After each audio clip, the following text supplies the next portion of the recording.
tal? Bienvenidos a lo que es nuestro tercer programa de esta nueva serie, una mirada filosófica sobre la ciencia, una serie hecha en colaboración por el Instituto de Investigaciones Filosóficas y la CUAED, la Coordinación de Universidad Abierta y Educación a Distancia.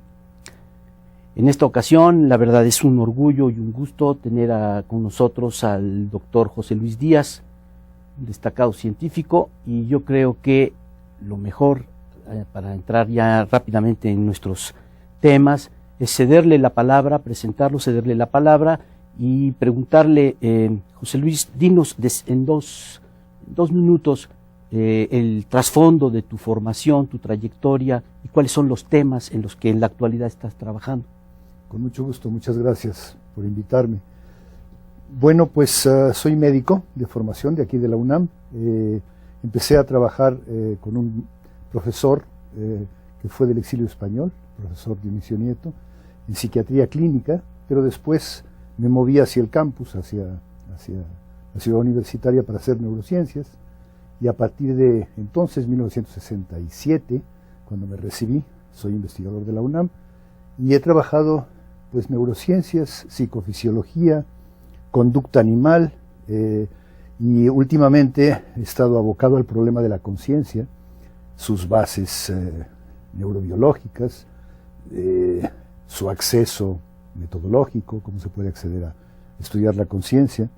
Y tengo dos áreas grandes de interés. Una que es más teórica, que tiene que ver sobre el problema mente-cuerpo, sobre las bases filosóficas de una posible neurociencia de lo mental o de lo conductual, y otra más empírica, más de trabajo de laboratorio, que tiene que ver sobre las emociones, sobre las bases cerebrales de ciertas emociones complejas, como las emociones de la música o las emociones morales.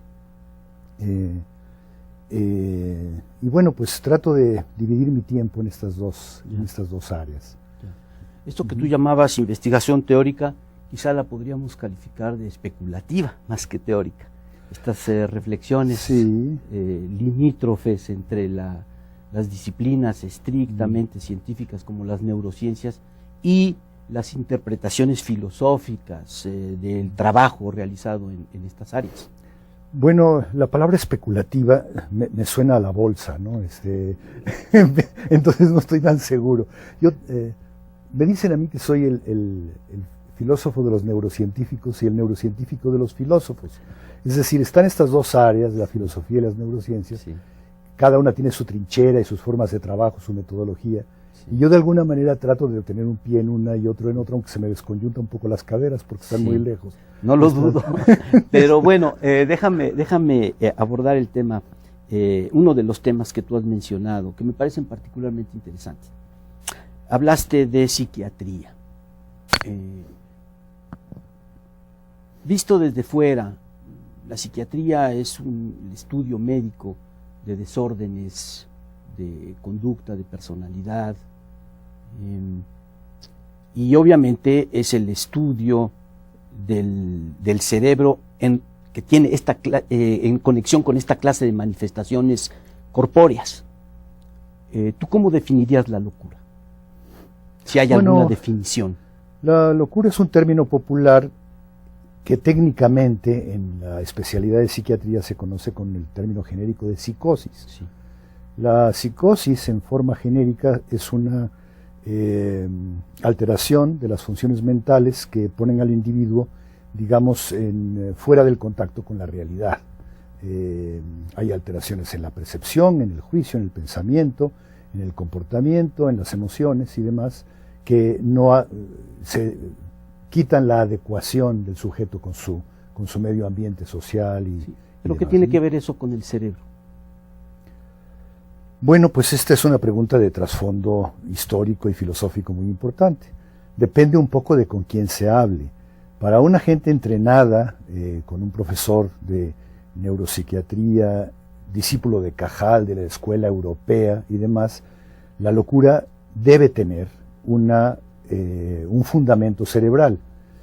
Yo creo que hoy día esta vieja discusión sobre qué es lo que pesa más en la mente en general y en los trastornos mentales en particular, si lo biológico cerebral o lo cultural, social y demás es una cosa relativamente rebasada. Yo creo que los dos factores intervienen de una manera muy clara. Hay bastante evidencia de que el sistema biológico, el sistema cerebral, está dañado. Hay un terreno propicio que consiste en la falta de establecimiento de ciertas conexiones, o en el problema de la neurotransmisión, de los neurotransmisores y demás en el cerebro, que da la pauta para que el sujeto que está en condiciones vitales y demás determinadas desarrolle alteraciones de comportamiento y alteraciones mentales. Pero, digamos, yo puedo imaginar a un sujeto que presenta todas las manifestaciones, los síntomas de la psicosis, y cuyo sistema nervioso y su vida cerebral está perfectamente en orden. Te voy a dar un ejemplo. Vamos a tomar el Quijote. El Quijote me parece a mí el loco perfecto. ¿Por qué? Es un individuo que tiene un sistema de creencias armado, consistente, pero que es inmune a la realidad. Es decir, el Quijote llega y ve a una venta, a una fonda, y ve colgados unas bolsas de vino, de cuero, cree que son gigantes, acuchilla, todo eso destruye, todo hace un desastre. Llegan ahí y le dicen, ¿pero qué no ves lo que estás viendo? Y el tipo responde, no, es que a ustedes los engañó el mago, no sé qué, y ustedes no ven. Bueno, pero es que mira, ya te demostré que no hay mago. No, es que lo que pasa es que ustedes están bajo los... Y no hay manera de refutarlo. A mí me parece que la locura es, en este sentido, un sistema de creencias que no puede ser confrontado con la realidad. Y el sujeto vive su mundo interno, por así decirlo, independientemente de lo que esté pasando. Y ese sujeto puede tener un sistema nervioso perfecto y puede tener una vida cerebral perfecta, y tú disecas al Quijote y no encuentras ningún problema. Entonces, ¿qué relación hay entre el cerebro y la locura o la psicosis? Bueno, la manera como lo pusiste implica una serie de creencias tuyas, claro, al respecto, claro, que yo siento que no comparto por varias razones, sí, algunas teóricas y otras empíricas. Sí. Las teóricas serían, dicho de forma general, que no hay nada mental que no tenga un correlato cerebral. No puede existir una mente separada del cerebro. Uno puede creer varias cosas, uno puede ser dualista, puede creer que existe un mundo de lo mental, de lo espiritual y demás separado del cerebro. Sin embargo, aún los dualistas aceptan que para manifestarse en el cuerpo humano y demás, la mente necesita del cerebro, como un radio necesita, o como las ondas de radio necesitan un aparato para expresarse en un aparato en particular, ¿no? como un radio escucha, pues, ¿no? Entonces yo no creo que exista nada mental, normal o anormal, que pueda existir fuera de una manifestación cerebral.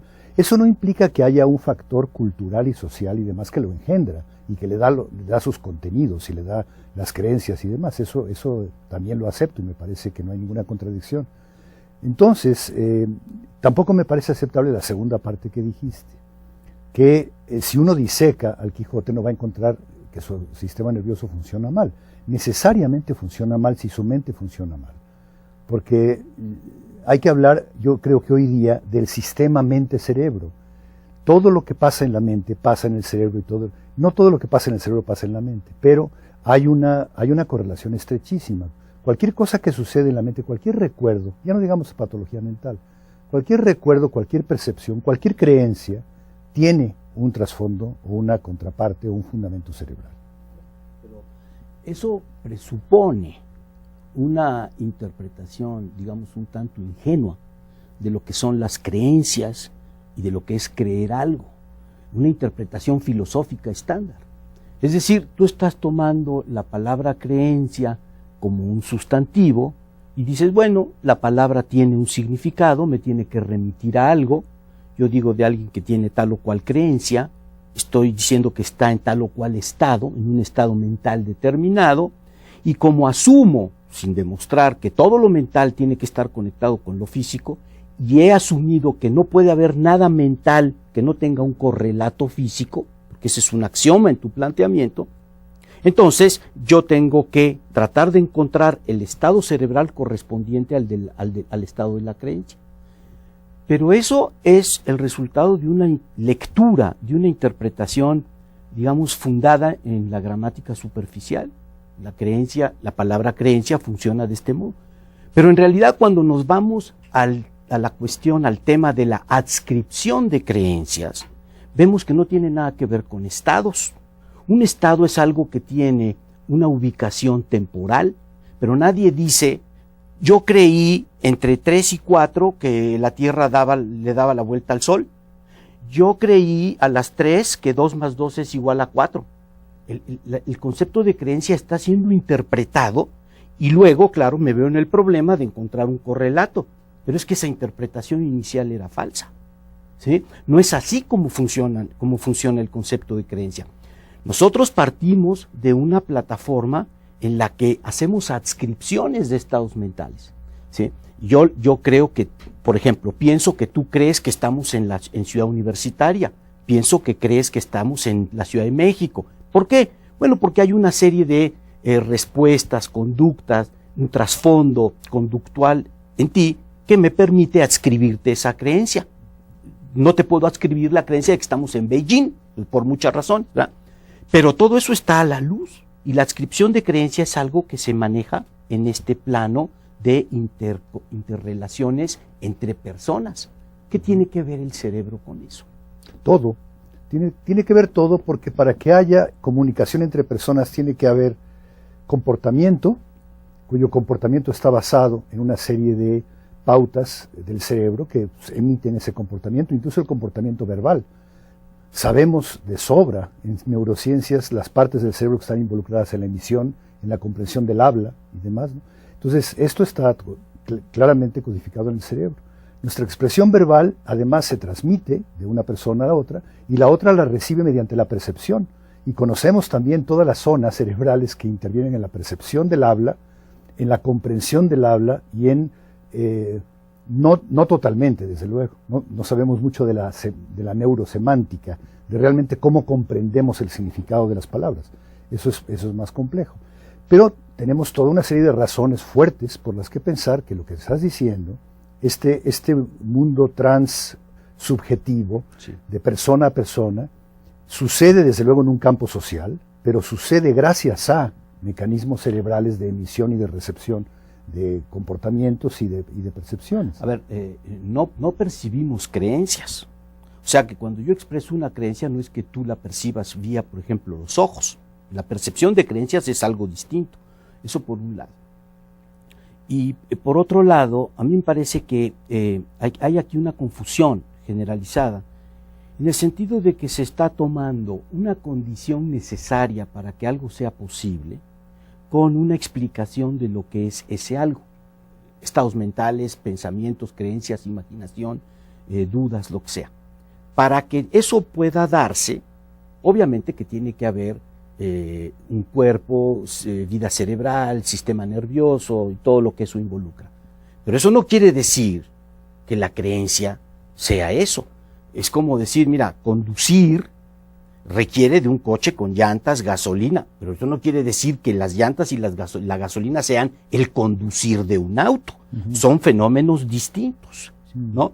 Entonces, sigo preguntando, es decir, la investigación neurofisiológica es crucial por consideraciones de orden causal. Y entiendo por consideraciones de orden causal que permiten la manipulación de eso que se está estudiando. Yo tengo una explicación causal del habla cuando sé que si mutilo esta parte de aquí del cerebro, el lóbulo tal o lo que sea, el sujeto ya no va a poder hablar. Eso lo sabemos, es decir, porque esa es una condición necesaria. Pero eso no quiere decir que hablar, comprender y demás sea lo que pasa en el cerebro cuando está funcionando y cuando el sujeto está hablando de manera normal, porque son dos cosas distintas. Bueno, son dos cosas distintas desde el punto de vista de la perspectiva, no desde el punto de vista de lo que ocurre, digamos, en el sentido más fino de la esencia de las cosas, pues. No sé si hablar de esencias, sobre todo con un filósofo, sí. Sé que me voy a meter en un pantano, no. Pero bueno, mira, tienes razón en cierta parte, pero creo que después haces una separación muy tajante que yo no suscribiría. Alguna vez escuché a un filósofo del lenguaje bastante conocido, Jerry Fodor en particular, que decía que a él, como lingüista, como filósofo del lenguaje, no le interesaba el cerebro. Y ponía el siguiente ejemplo. Dice, es como si yo fuera ingeniero de aeronáutica. A mí me interesa saber cómo vuelan los aviones, los papalotes y las moscas. Sí. Soy ingeniero de aeronáutica. Lo que menos me interesa saber es de qué están hechos los aviones, los papalotes y las moscas. Entiendo que es muy importante que tiene que haber un sistema material que produzca que los ciertos aparatos vuelen. Pero a mí no me interesa eso. Yo tengo otra metodología. Yo trabajo con un túnel de aire y meto ahí a mis modelos y demás, y es algo totalmente distinto. Sí. Creo que es exactamente tu argumento.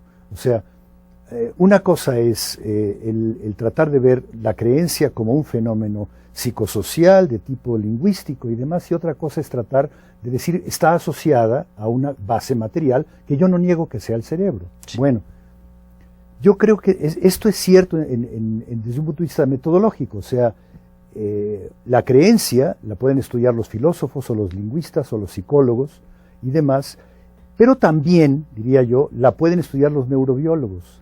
Es más, ¿qué es una creencia?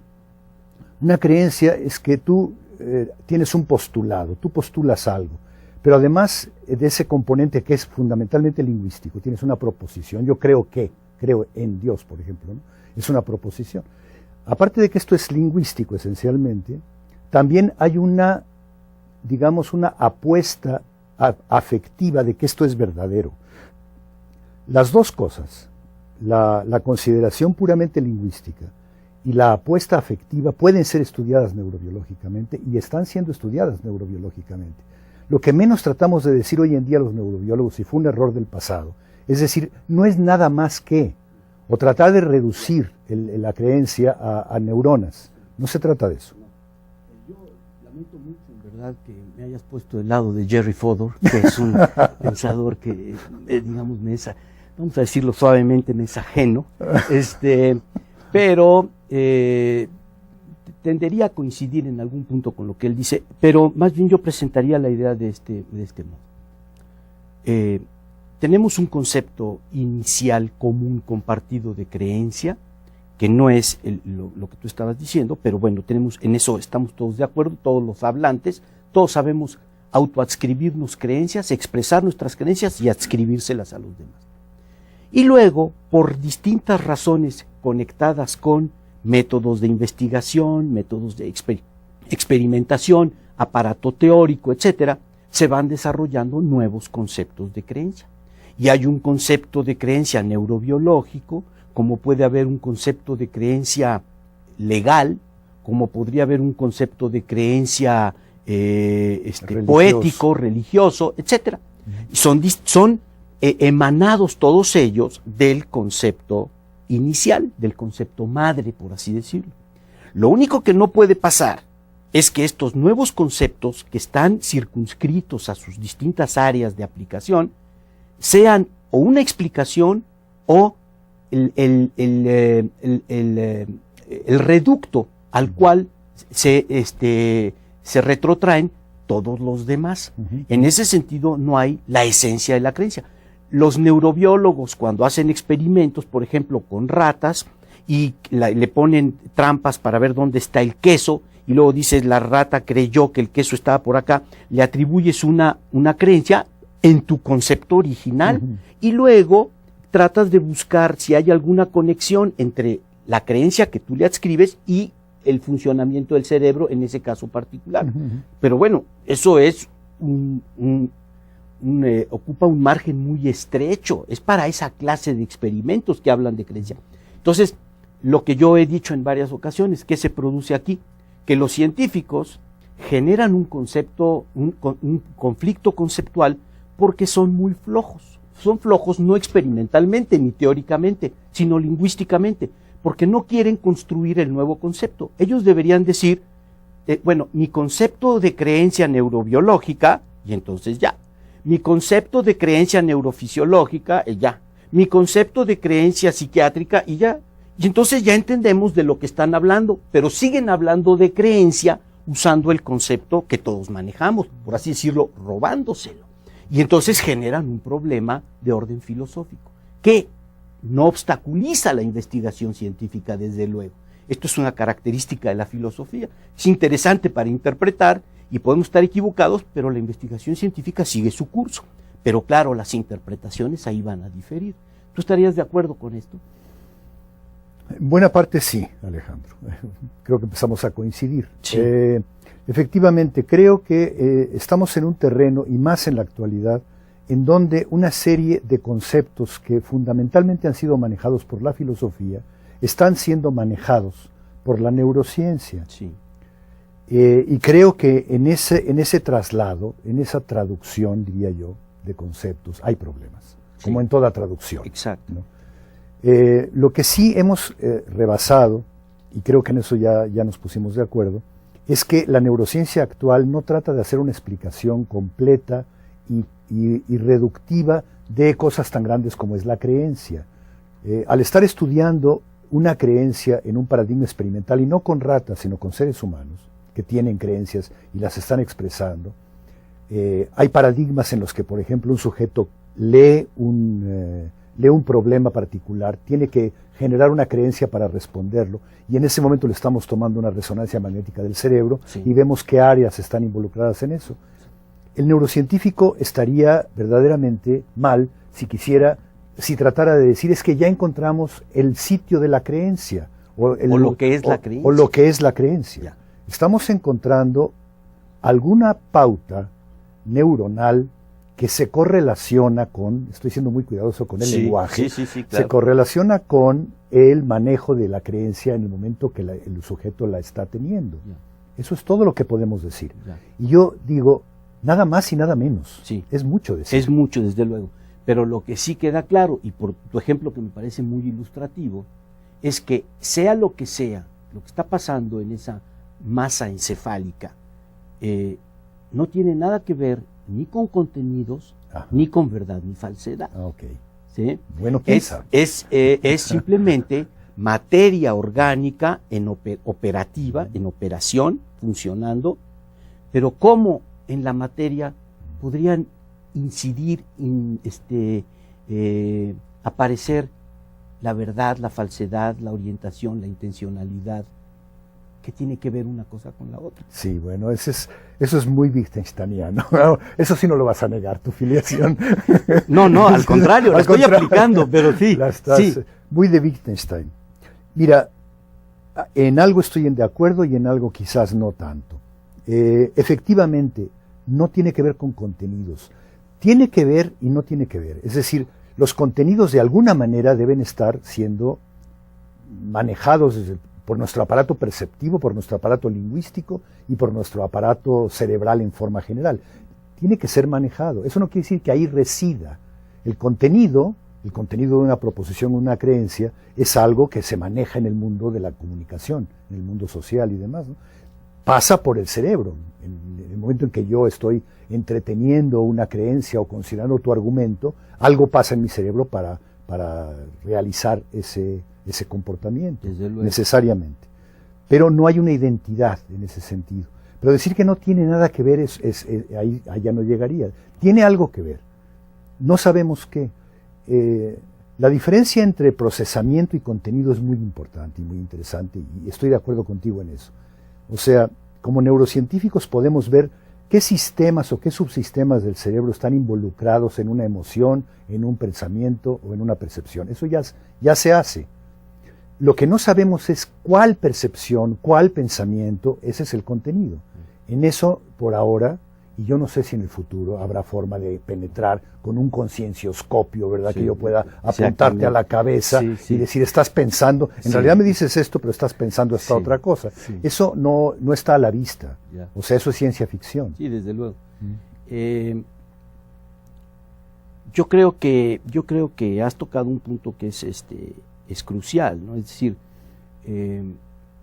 tú estarías de acuerdo en que no hay como conclusión de esta primera parte, no es posible hablar de una reducción de, sea lo que sea, la vida mental a la vida física. Sí. Y que en última instancia es un misterio para los científicos que contemplan desde esta perspectiva el problema mente-cuerpo en general.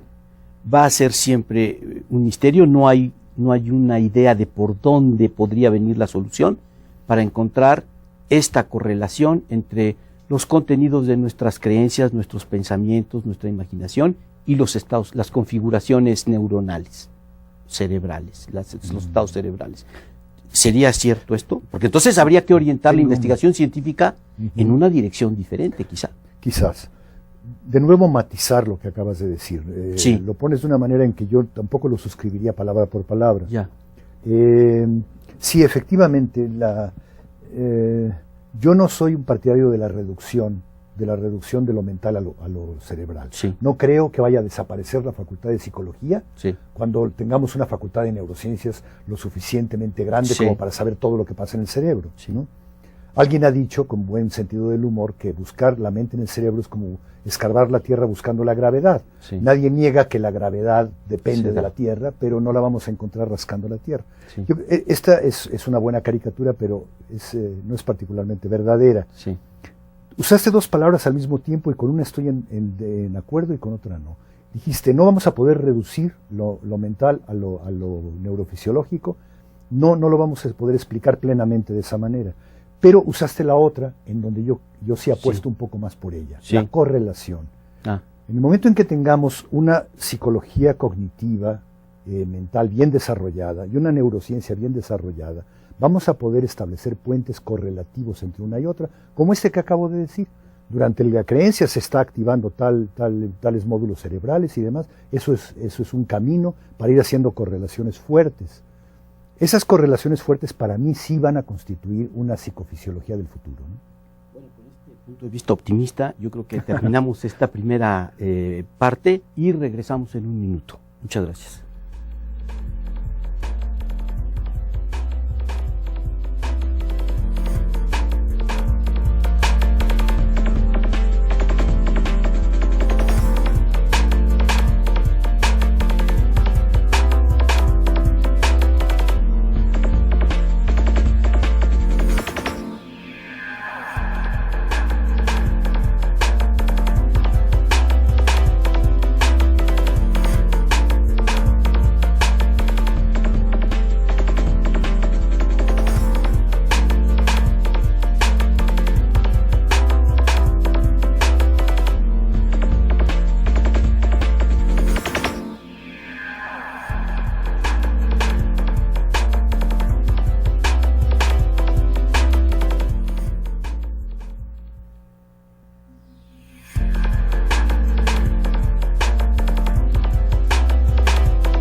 Bueno, pues estamos de regreso con el doctor José Luis Díaz y vamos a seguir conversando con él sobre estos temas filosóficos relacionados con las neurociencias y la psicología.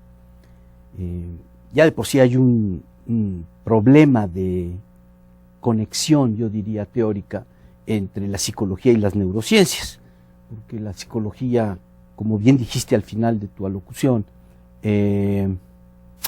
pretende ser una disciplina autónoma que, aunque mantenga relaciones con otras disciplinas científicas, de todos modos va a tener un ámbito de investigación propio e irreducible a cualquier otra clase de investigación.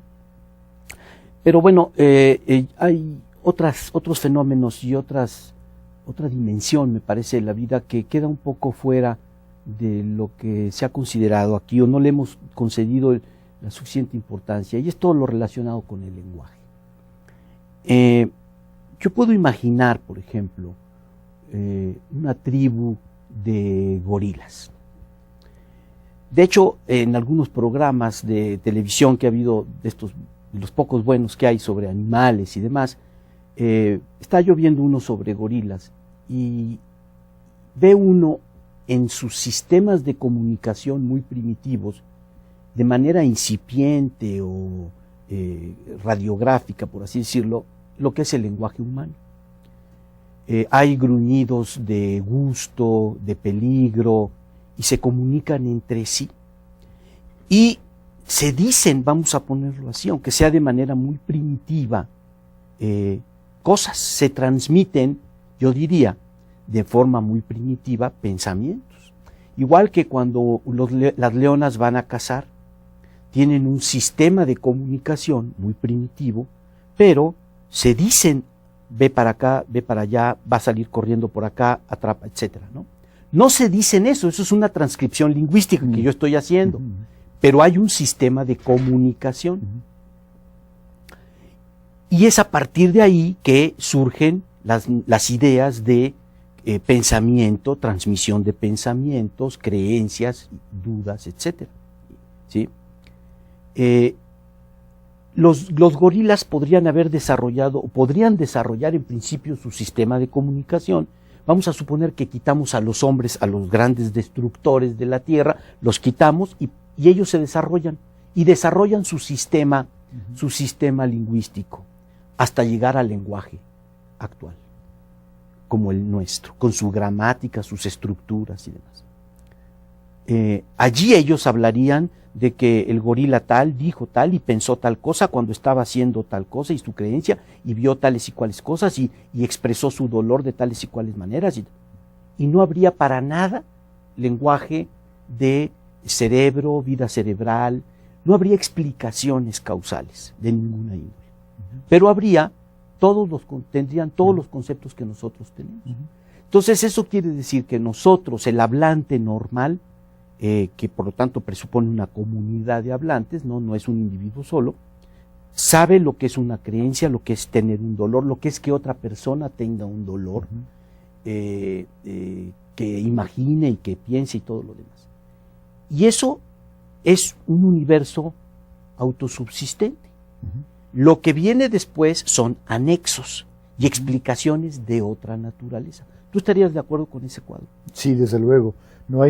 Se puede desarrollar, a través de la historia los pueblos humanos han desarrollado múltiples lenguas naturales, se han comunicado con ellas y demás, y es apenas hasta muy recientemente que estamos preguntándonos y encontrando algún tipo de correlatos o de fuentes de ese comportamiento altamente simbólico en algunas propiedades del cerebro, pero se pueden desarrollar perfectamente sin ellas. Sí, lo que pasa es que si tú aceptas ese cuadro, hay ciertas otras explicaciones que me parecía que tú estabas un poco abogando por ellas, que entonces ya no son viables. Déjame ejemplificar esto con el caso de los colores. Me parece que tu punto de vista podría ser presentado más o menos de esta manera, que sería como el del físico. Es decir, nosotros sabemos que si se hace pasar un rayo de luz a través de un prisma, el rayo de luz blanca se descompone, viene el espectro de los colores, tenemos los colores del arco iris. Entonces viene el físico, mide las distancias, etcétera, y nos dice las longitudes, nos dice, mira, el rojo es tal cosa. ¿Sí? Pero no es eso. Ese es el punto, ese no es el rojo. Es decir, los aztecas, los griegos, los persas, los chinos, los egipcios, todos ellos sabían lo que era rojo y no tenían la menor idea de las longitudes de onda. ¿Eso quiere decir que lo que el físico hace es falso? No. El resultado experimental es impecable, no hay nada que decir. Lo que está mal es la interpretación que a menudo se hace de ese resultado experimental. Bueno, y no podría estar pasando lo mismo en el caso de la vida mental en un sentido general, que bien no sabemos de qué hablamos, y las investigaciones sobre el cerebro. Tu ejemplo es estupendo,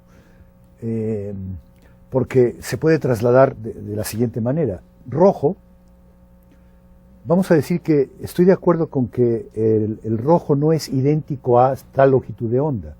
Para que sea, en todo caso, idéntico a, necesita ser visto por alguien que lo califique de rojo. Y es en donde entonces interviene todo un sistema lingüístico y de creencias, ¿no? Pero ¿qué tal si, vamos a ponerlo de esta manera, y lo pongo como un problema porque no lo tengo resuelto, desde luego, nadie lo tiene resuelto, creo yo. No, claro. En el momento en que yo veo el rojo, lo miro y lo califico de rojo, de nuevo, algo está pasando en mi cerebro. Suponte tú que llegara yo a conocer con bastante detalle qué está pasando en mi cerebro en el momento en que yo veo el rojo y lo califico de rojo. Sí. Y digo, bueno, la parte en donde yo estoy decodificando el color rojo por mis ojos, tales neuronas y tales otras están descargando.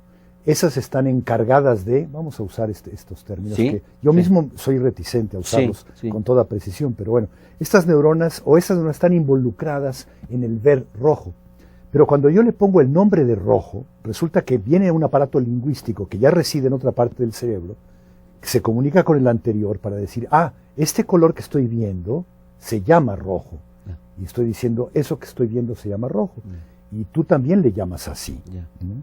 Y seguramente en tu cerebro, apuesto, que de alguna manera en tu cerebro están pasando cosas bastante similares a las mías. Sí, yo no quisiera hablar de lo que está pasando en mi cerebro, pero... No hace falta. No, pero te voy a decir por qué. Es decir, vamos a suponer, siguiendo un poco con la lógica de la ficción neurofisiológica, que pudiéramos tener no solo una fotografía de un estado cerebral, sino toda la película. Y que cada vez que alguien ve rojo, podemos grabar de alguna manera las actividades cerebrales en toda su complejidad, colores, dimensiones y demás, temporalidad, etcétera, ¿no? Y entonces, siguiendo con la explicación que tú estás dando, mira, diríamos lo siguiente, mira, cada vez que él ve rojo, y eso sí es cierto que cada vez, pero bueno, vamos a asumir eso. Él ve rojo, aquí hay cierta actividad vía el nervio óptico que llega hasta el cerebro, ahí hay una conexión con otras partes del cerebro, y entonces él dice ver rojo porque ahí se producen tales y cuales conexiones causales y demás, se producen unas cosas a otras, etc. Bueno, vamos a llamar a ese estado el estado A1 y el estado A2 del cerebro. Correlacionados, que una palabra más general y vaga quizá no pueda haber, pero influencia quizá podría ser correlacionado con el acto de percepción de ver rojo. Entonces, ya tenemos esta película y entonces quitamos rojo. Y ahora empezamos a decir, fíjate que él está en A y en B. Y la gente diría, bueno, qué interesante que está en A y en B, pero no me está hablando de los colores. Me está hablando de su situación cerebral, por así decirlo. ¿Sí? Que es cierto que hay una conexión, porque se estableció empíricamente a posteriori, sí puede ser. También pudiera darse el caso de que sistemáticamente, siempre que alguien ve rojo, tuviera una actividad hepática particular, y que esta correlación fuera sistemática y que se pudiera establecer. Entonces diríamos que el ver rojo consiste en última instancia en tener ciertas irritaciones en el hígado. Sería absurdo, ¿o no? Totalmente. Pero no es una consecuencia de esta posición. Yo creo que no, porque hay una enorme cantidad de información que nos implica que el cerebro está involucrado en el ver rojo y el hígado no. Sí. O sea, sería un absurdo metodológico y científico el decir que hay, aunque hubiera una correlación en el hígado, eso, habría que buscarle una explicación por otro lado que no fuera causal. Ahora, de nuevo, tienes razón en una parte, y la parte es esta que estamos viendo todo el tiempo. ¿Puedo yo pensar que una vez que tenga yo Ok, estos que les llamas como A1 y A2. Sí, los sistemas. Bueno, sí. el sistema A1 visual Sí. lo tenemos bien caracterizado y se prende cuando el sujeto ve rojo. El sistema A2 se enciende o se activa cuando el sujeto le llama rojo a esta experiencia, a este color. Sí. Y los dos, estoy suponiendo que tienen, que dan no sé si una explicación completa, no lo creo, pero sí una correlación fuerte, vamos a llamarlo de esa manera, con la experiencia de ver rojo y nombrar rojo al rojo. Puede suceder que ese mismo sistema se active de otra manera, o por otro estímulo, o por otra situación. Por ejemplo, y te la voy a poner porque eso ya existe ahorita. Si yo imagino el color rojo, resulta, ¿sabes que lo que sucede en el cerebro es fascinante? Se enciende la misma zona que se enciende cuando tenemos una percepción. Quiere decir que tenemos un acto mental que es bastante diferente de la percepción, que es con los ojos cerrados no estoy percibiendo nada, me imagino un color rojo y se me descarga se produce exactamente ahí, bueno, A y B o A y A1 bueno, y A2. Eso yo lo vería no como un problema filosófico, lo veo como un reto científico de enorme magnitud y sumamente interesante. Desde luego, pero también como una especie de refutación de una posición. Sí, de una posición identista, llamaría sí, yo. pero tú mismo estabas diciendo al principio de la plática que no como un axioma de tu construcción de toda esta problemática, que no puede haber un estado mental que no tenga un correlato físico. Y en tu mismo ejemplo resulta ahora que tenemos dos estados mentales conectados con uno y el mismo estado físico. Entonces, el axioma ya no funciona. No, sí funciona porque estás haciendo una dicotomía en tu propia manera de preguntarlo, mental y físico. Percibir e imaginar. Entonces resulta que puedo percibir rojo e imaginar rojo y lo conecto con uno y el mismo estado cerebral. Sí, pero de ahí no se puede concluir de que por esa evidencia decimos que el estado de ver rojo es algo distinto a, bueno, no distinto, separado de. Pero si es el mismo estado cerebral, ¿por qué eso explica? ¿Cómo explica la diferencia? Diferencia entre estados mentales. Bueno, porque no es una explicación completa, desde luego. Necesitamos encontrar. Esto depende un poco del modelo que estemos utilizando para explicar funciones mentales a través de la neurofisiología. Sí. Yo lo pondría, digamos, con ese grado de modestia. Yo no creo que podamos reproducir en el cerebro el todo de la vida mental. Bueno, mira, es que yo creo que todos partimos, y tú incluso en tus preguntas también, todos partimos de algún tipo de axioma o de teoría mente-cuerpo. Los dualistas van a utilizar hasta el lenguaje, de cierta manera, para hacer sentir que lo mental y lo físico son dos cosas diferentes. Los materialistas a ultranza o identistas tenderán a hacer lo contrario, ¿no? O sea, ni los filósofos ni los científicos nos liberamos de filosofía. Pero a ver, déjame preguntarte otra cosa. Es decir, porque a mí me gusta mucho esta temática, desde luego, algo he trabajado al respecto, pero claro, también desde otra perspectiva. Me parece, una de las convicciones que tenemos en filosofía es que la investigación científica se puede ver alterada para mal por creencias filosóficas equivocadas, erróneas, por falacias que pueden estar operando permanentemente sin que el científico se dé cuenta. Y eso, como digo, no obstaculiza su trabajo cuacientífico, pero sí desvirtúa su lectura de sus propios resultados. Aquí parecería que está involucrada lo que se llama la falacia meriológica en todos estos enfoques. La falacia meriológica consiste, como su nombre propio lo indica, en adscribirle a una parte lo que solo se puede adscribir del todo. En nuestro caso, ¿qué significa eso? Nosotros adscribimos de las personas estados mentales, de los seres humanos tal como los conocemos. El Señor piensa, argumenta, imagina, razona, cree, llora, todo ese tipo de cosas. Pero cuando se empieza a trabajar por el lado de las neurociencias, inmediatamente se comete, por una interpretación errada del lenguaje, la falacia meriológica, y se empieza a hablar del cerebro como que lee, tiene información, recuerda, el cerebro prescribe, te llama la atención, te dice, etc. Y eso es absolutamente falso. Son metáforas que son tomadas literalmente. Entonces no pueden querer estar diciendo eso. El cerebro ni imagina, ni piensa, ni ordena, ni nada. Eso lo hacen las personas. Y la falacia consiste en traspasar todo ese lenguaje al lenguaje cerebral.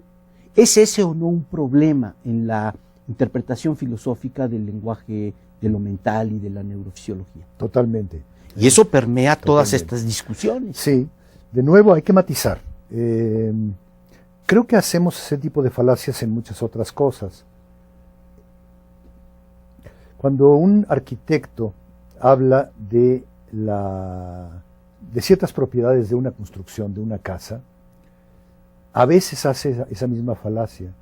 Y creo que, aunque es falsa, puede entenderse que la haga. Puede, por ejemplo, decir determinado tipo de curva en una puerta o tal y por aquí se debe a la estructura de las varillas que están involucradas en este asunto, ¿no? Ya. Está reduciendo una propiedad que es de la casa completa, Sí. a una propiedad que es de alguno de sus componentes. Sí. Esto es parte de nuestro lenguaje habitual y es cierto que puede llevar a una falacia que queremos evitar. Sí. Y yo sí, de hecho, en algún libro que escribí sobre la conciencia hago un argumento fuerte en este sentido. No podemos evitar, de hecho no queremos evitar, que es el individuo completo, el organismo completo, al que le suceden estados mentales y el que ejerce un comportamiento. Sí. Sabemos, por otra parte, que tanto el comportamiento como los estados mentales dependen crucialmente de un funcionamiento del sistema nervioso, pero no podemos ascribirle al sistema nervioso ni el comportamiento ni los estados mentales. En eso estamos de acuerdo. Sí. Pero eso tampoco lleva a la idea de que fodoriana, de que para qué estudiarlos, ¿no? Sí. ¿Estarías de acuerdo con él? O sea, no, desde luego. La alusión a Fodor me parece. Yo te estoy trampeando un poquito. No, sí, yo sé. No, estoy de acuerdo con eso, pero creo que coincidimos. Quizá en lo que no coincidimos es en la extracción de las consecuencias de esa constatación. Es decir, parecería que lo que tú estás diciendo es que no podemos zafarnos de esa forma de describir ciertos hechos, y que lo que no entendemos es que se efectuaron ciertas transiciones semánticas que queremos decir otra cosa, pero que la seguimos interpretando mal. Y eso es lo que yo quería sostener.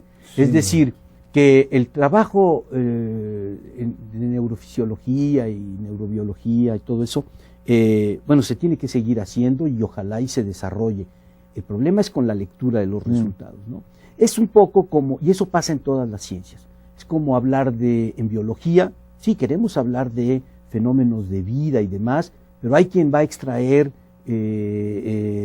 conclusiones vitalistas, lamarckianas, darwinistas, creacionistas, etcétera. Estas interpretaciones filosóficas se filtran y un poco la labor es la de ver qué posiciones hay y en dónde podría haber errores. Sabemos que si hay una posición filosófica tiene que ser errónea, pero porque los partidarios, digamos, de la concepción wittgensteiniana de la filosofía queremos sostener que la filosofía en este sentido que acompaña la investigación científica es siempre una construcción equivocada y que lo que podemos hacer es aclarar esto mediante preguntas a los científicos mismos, lo que quieren decir cuando usan estas nociones. ¿Tú qué quieres decir cuando usas la palabra emoción, por ejemplo? Tú te quieres referir a ciertos fenómenos de la vida cerebral o de la vida del sistema neuronal en conexión con enzimas, neuronas, descargas de esto o aquello. ¿Eso es lo que tú quieres decir? No. No otra cosa. No. ¿No? No, para nada. No. Cuando yo hablo de emoción, hablo en el sentido psicológico del término. Sí. Hablo en el sentido de que un organismo tiene una respuesta a un estímulo que lo mueve, de ahí la palabra emoción, que lo mueve a ciertos comportamientos adaptativos hacia ese estímulo. Pero eso no es una emoción. Bueno, eso es un componente fundamental de la emoción para entenderla. La parte fundamental de la emoción es la parte fenomenológica, del que se siente tener determinado tipo de estado. Tampoco. ¿Tampoco? No, yo diría que no. Entonces, ¿cuál es la yo emoción? creo que el concepto de emoción es un concepto formado casi exclusivamente, quizá no, pero con el rostro humano. Porque si tú, es un concepto fisiológico, fisonómico. O sea, si tú quitas la expresión de emoción, de risa, de tristeza, de llanto, entonces, ¿cómo se construiría el concepto de emoción? El miedo. Si tú le quitas la expresión facial a alguien y tenemos gente que no se mueve nunca, ¿tú cómo podrías distinguir cuándo está contento, cuándo está de luto, cuándo está feliz, cuándo está emocionado, ahora sí que emocionado por un afecto, por lo que sea? ¿Cómo podríamos distinguir? Los conceptos de emoción se configuraron en relación con las expresiones faciales. Bueno, esa es una teoría. Y ahora, si no, imagínate, entonces podría haber alguien así y podríamos nosotros, mediante estudios internos del cuerpo humano, decir, es que está en la emoción excitación. Bueno, no. Hay quien lo dice. Digo, tú estarás... ¿Y se aplica? Se aplica se aplica con el detector de mentiras. Llegamos a eso. Bueno, se aplica de esa manera, no es un extremo.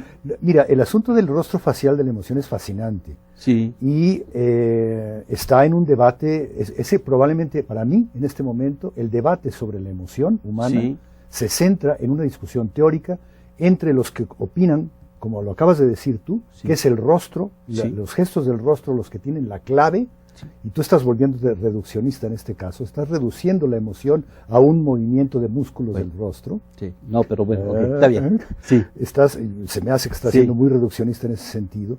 Y los que opinan que el aparato afectivo humano se mueve de otra manera, en donde el rostro es un componente. Sí. Pero hay una crítica, especialmente al autor que deriva de los rostros humanos universales de la emoción, deriva que existen 6 emociones básicas que son comunes a todas las razas humanas y a lo largo de toda la historia. Este es un programa de Darwin, de hecho, de su libro La expresión de las emociones en los animales y en el hombre, en donde él consideró que los rostros tienen la clave para la... Ahora, el propio Darwin, que era un genio, no trató de decir que eso es la emoción, ni ese es el único manifestación posible. De hecho, hay un libro en la actualidad que hace la contrapartida de esa posición, en donde dice que no todo lo que se expresa en el rostro son emociones, que hay muchas emociones que no se expresan en el rostro, hay actores que pueden fingir la emoción en el rostro y sin tenerla, etcétera. No hay una identidad entre emoción y gesto, no la hay. Como no la hay, y tú mismo lo dirías entre cerebro y ninguna. Bueno, entonces no hay tal identidad. Ahora, es un componente importantísimo de la comunicación humana de las emociones, sin duda alguna, pero la emoción no es el rostro. Ya. Bueno, yo matizaría también eso que estás diciendo. Desafortunadamente se nos acaba el tiempo, hemos tenido una conversación ilustrativa, me parece que fructífera, en donde se han aereado puntos de vista distintos sobre temas que son de interés tanto para el filósofo como para el científico trabajando en estas áreas de neurociencias y psicología. ¿Quisieras tú terminar con alguna reflexión general, decir algo como mensaje último de lo que hemos estado diciendo? Sí, bueno, yo tengo la impresión de que estamos tratando el problema que me ha ocupado toda la vida, que es el problema de la relación, hasta la palabra es difícil, entre lo mental y lo físico. Sí. Yo tengo la impresión de que estamos optimistamente en el albor, no de resolver el problema, pero sí de una nueva era para solventarlo, y es una era que yo le llamaría psicofísica, donde vamos a tratar de establecer algún tipo de correlaciones fuertes entre una cosa y otra, y que el acceso a esto tiene que ocupar a gentes de filosofía de la mente, gentes del comportamiento, gentes de las neurociencias y demás, y que estamos en un momento sumamente interesante al respecto. Bueno, con este optimista punto de vista le damos término a esta sesión y los esperamos para nuestro próximo programa. Muchas gracias.